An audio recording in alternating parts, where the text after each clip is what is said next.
Yeah, alright bros, this is Schizo Gaming and I'm here to help you out with some controller settings that will help you elevate your game to the next level. One of the first principles when using a controller is your button layout. Now, the first thing that you need to understand is don't use default. Unless you're playing claw and you know how to play claw, you can use default. But other than that, there is no reason to play the default layout. There are other players out there who use much better button layouts. Tactical is the one that I personally like to use. Now, I have back buttons on my controller that allows me to jump and crouch and slide without lifting my thumbs off the thumbsticks. One of the most important things that you need to remember when playing first-person shooters is that your layout should be such in a way that you don't have to lift your thumbs off the analog sticks while performing other functions in the game. Every time you have to lift your thumb off the look stick, like for example while jumping or crouching, then you're at a disadvantage. Another layout that you can use that is pretty good is bumper jumper and bumper jumper tactical.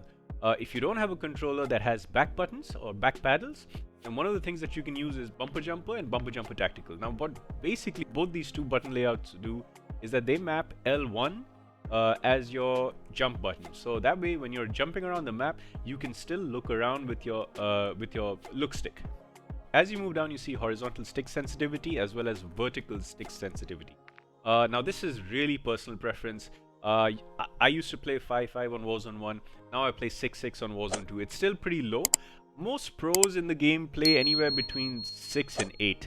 I know a lot of people who loved the movement mechanics and all, but this game, it doesn't really have that many movement mechanics, so you don't have to really be that fast. One of the main things that I like to believe in is that you need to be able to stay on target. I don't need to be the fastest player out there. I don't need to have the fastest aim acceleration, but I need to be able to stay on target.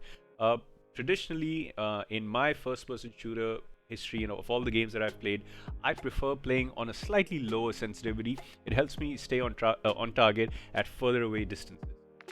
Sensitivity multiplier, you don't need to change this at all. You can leave it at default. Vertical aim access, keep this all on standard. Trust me, keep it all on standard. Aim downside behavior is always on hold. Change zoom shed input, leave this on default. Automatic sprint. Now, in Warzone 1, I used to play on automatic tactical sprint. That way, whenever you move your left analog stick, your character starts tactical sprinting. Now, in this game, which doesn't really have a lot of movement mechanics, there's no real reason to keep automatic tactical sprint while moving around the map.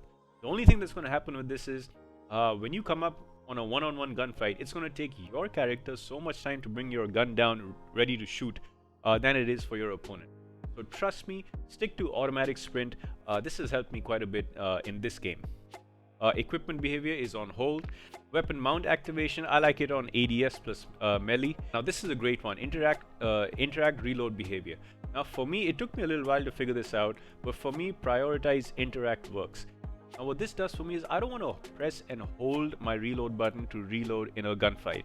That wastes time, and in this game where the TTK is so short, you don't want to waste time. So I like just tapping square to reload.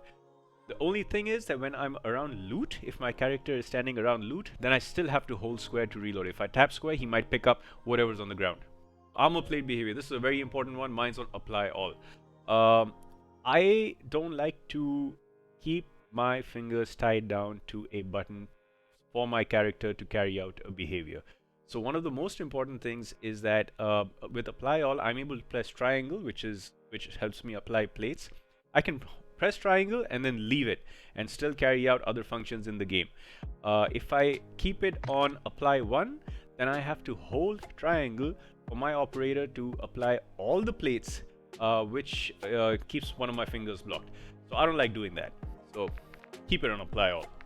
With that done, let's move on to advanced settings. Aim assist on, aim assist type default.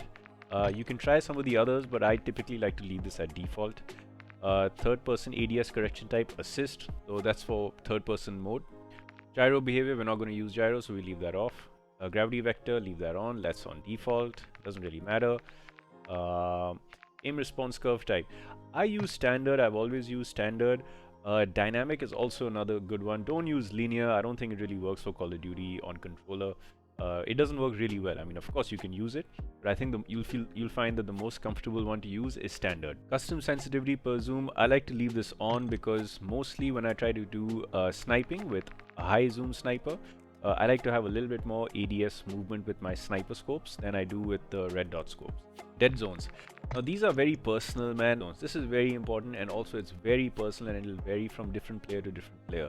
I'm not going to really get into what these do, but what I find that works best for me is left stick minimum is on 0.05, right stick minimum 0.05, left stick max on 0.99, and right stick max on 0.99. Try that out for yourself and see how it feels. Sprint and tactical sprint behavior always on toggle. Auto move forward, I usually turn that off. Tactical sprint behavior is double tap.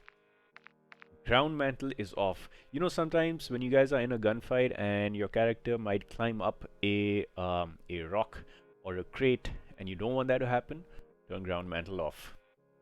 Automatic airborne mantle is on partial. That means your character will only mantle if it has no other option. Put this on partial and see how it feels. Invert slide and dive behavior. Now this is one of the most important things, man. In Warzone 1, you were sliding so often. In this game, you're barely sliding. You don't even need to slide. I think it's counterintuitive if you slide. So for me, it's on inverted. What that means is when I tap my slide button, my player dives instead of sliding. Try that and it'll get you out of some tricky situations. Plunging underwater is always on movement. Parachute auto deploy, turn that off. Spring door bash, leave that on default, that's on. Ledge hang mantle behavior, that's on mantle only. ADS stick swap is off. Backpack alternate control is off. I've never really messed around with that. I know some players I play with who use this, but I like to keep it off. Weapon mount movement exit is off. Weapon mount delay is short. Depleted ammo weapon switch is off. When you're firing and it runs out of ammo and it automatically switches to the next weapon, I don't personally like that. I like to keep this off. I like to be in charge of my weapon switch all the time. Quick C4 detonation, you can leave this on. It's a personal preference. Vehicle camera recenter, turn that off. You don't want the camera doing things that you don't want it to do. And the rest is all pretty standard. You don't really need to mess around with this. So try these settings on, guys, and see if it makes a difference to your game. And as always, if you like the video, please do drop a like and subscribe.